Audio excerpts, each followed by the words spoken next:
इस संसार से मुक्ति के लिए दो उपाय बताए गए हैं। पहला प्रवृत्ति और दूसरा निवृत्ति मार्ग। प्रवृत्ति मार्ग का अर्थ होता है आसक्ति तथा निवृत्ति मार्ग का अर्थ होता है त्याग।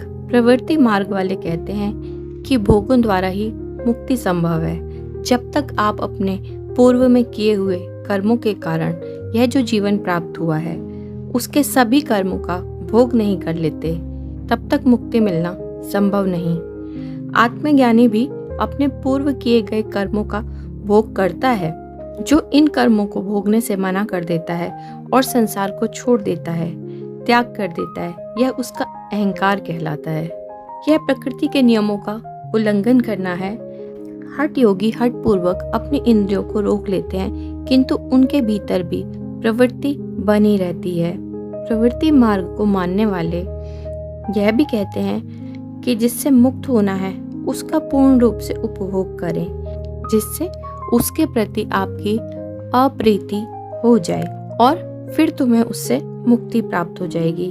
विषयों में रस आता ही इसी कारण है कि तुम उसका भोग नहीं करते, अधूरा भोग करते हो, ऐसा प्रवृत्ति मार्ग वालों का मानना है।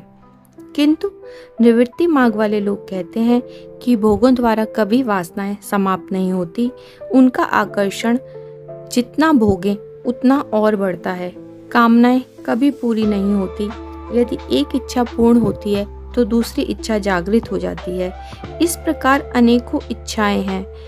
जितना भी भोग लें वे कभी शांत नहीं होंगी। जैसे अग्नि में घी डालने पर अग्नि शांत नहीं होती वरन और तेज जलने लगती है, वैसे ही वासनाएं भोगों से कभी शांत नहीं होती। इसलिए निवृत्ति मार्ग कहता है इनको त्याग देना ही एकमात्र उपाय है और यह त्यागना दृढ़ निश्चय से ही संभव है। किंतु अष्टावक्र एक तीसरा ही उपाय बताते हैं। वे प्रवृत्ति और निवृत्ति दोनों को ही वासना का रूप मानते हैं। वे कहते हैं कि प्रवृत्ति से राग उत्पन्न होता है, आसक्ति में वृद्धि होती है। निवृत्ति के द्वारा भी द्वेष का भाव ही उत्पन्न होता है। जिद के साथ किसी चीज का त्याग कर देने से मोक्ष के लिए विषयों और संसार का त्याग कर देना भी एक प्रकार की वासना और तृष्णा ही है। ऐसी तृष्णा का होना भी बंधन ही है। अतः आत्मज्ञानी पुरुष आसक्ति और निवृत्ति दोनों से मुक्त होकर बालक के समान सभी द्वंद्वों से मुक्त होकर सरल और स्वाभाविक जीवन जीता है। स्वभाव से जो होता है वह उसे कर लेता है। वासना से युक्त होकर आग्रह और हठ पूर्वक वह कोई कर्म नहीं करता और ना ही किसी कर्म का त्याग करता है।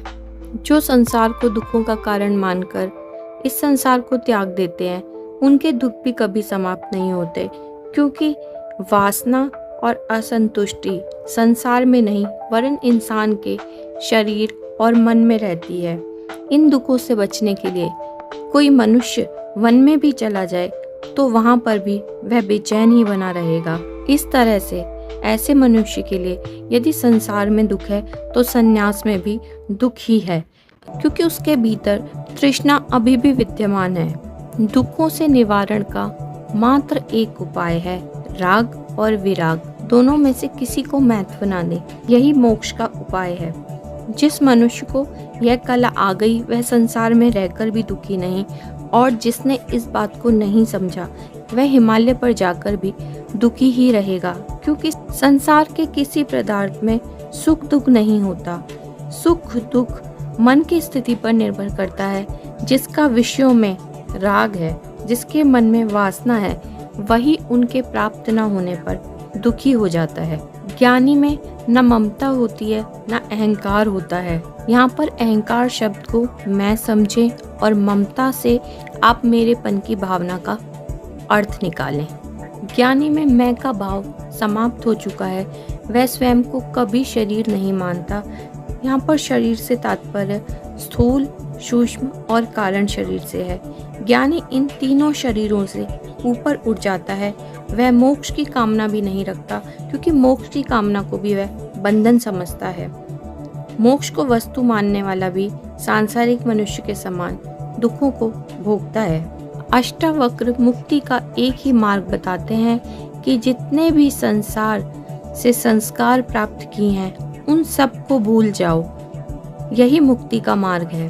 संसार कभी बंधन नहीं, बंधन का कारण मनुष्य की स्मृति है, इसी से मुक्त होना है। आत्मज्ञानी मैं को भी भूल जाता है, और जब मैं को भी भूल जाता है तो स्मरण किसका होगा? कौन स्मरण करेगा?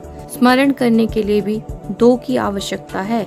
जब दूसरा कोई है ही नहीं तो मोक्ष में बाधा ही कहाँ है? जिस दिन सभी स्मृतियों का विस्मरण हो जाएगा तो चेतना परम चेतना में स्वतः विलीन हो जाएगी और अंत में केवल चेतना ही बचेगी।